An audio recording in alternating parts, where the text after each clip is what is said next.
सूत जी महाराज सनकादि के ऋषियों से कथा श्रवण करा रहे थे और सूत जी महाराज ने सनकादि के ऋषियों से कहा कि आगे आप प्रसंग में श्रवण करेंगे। जब राजा परीक्षित को तक्षक सर्प डसने का श्राप लगा, उस समय सुखदेव भगवान राजा परीक्षित को कथा श्रवण कराएंगे। उस समय समस्त देवी और देवता समुद्र मंथन से निकला हुआ अमृत का कलश लेकर के राजा परीक्षित के समक्ष सुखदेव भगवान के श्री चरणों में निवेदन करने के लिए पहुंचे थे। गुरुदेव भगवान आप कृपा करें और कृपा करके राजा परीक्षित को मुक्त करने का मेरे पास बहुत बड़ा साधन है। वो कलश रूपी अमृत जो समुद्र मंथन से निकला हुआ है, और इस अमृत को आप राजा परीक्षित को पिला करके तत्क्षण मुक्त कर दीजिए, और ये इसके बदले में जो कथा रूपी अमृत है हम समस्त देवताओं को पिला करके धन धन्य करिए। आज सूत जी महाराज सौनकादिक ऋषियों से कहते हैं कि देवराज इंद्र को सुखदेव भगवान ने फटकार लगा दिया है, और सुखदेव भगवान ने कहा कि तुम कांच की तुलना क्व सुधा क्व कथा लोके क्व कांचः क्व मणिर्महा, तुम कांच की तुलना मणि से करना चाहते हो, और अभक्तास्तास्त विज्ञाय न ददौ स कथामृतम् श्रीमद्भागवती वार्ता सुराणामपि दुर्लभा। अभक्त समझ करके और सुखदेव भगवान ने देवराज इंद्र को फटकार लगा दिया है, डांट दिया है कि इस कांच रूपी मणि को तुम इस कथा रूपी मणि से तुलना करना चाहते हो, लेकर के चले जाओ।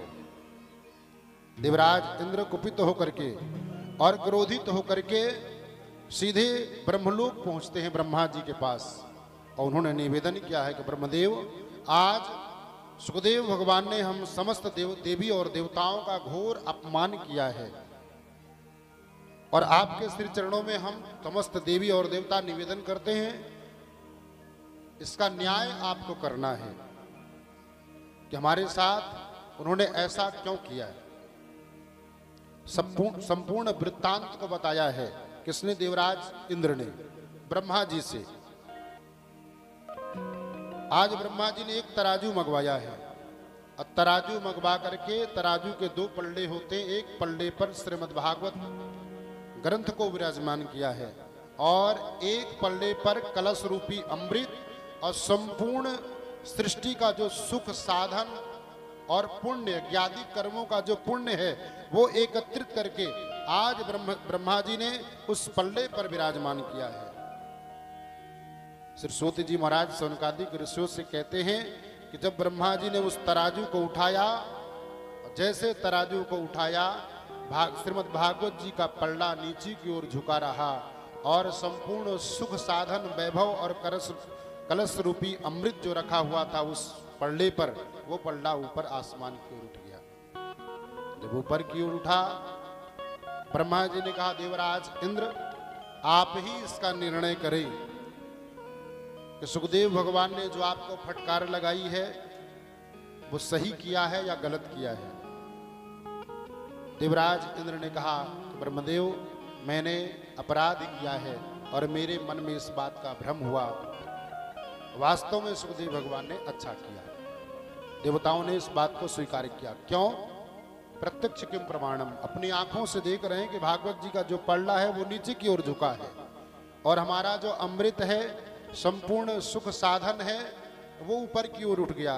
तो आप सब समझते हैं इस बात को कि पल्ला वही झुकेगा नीचे जिसमें वजन होगा, और खाली पल्ला ऊपर की ओर जाएगा।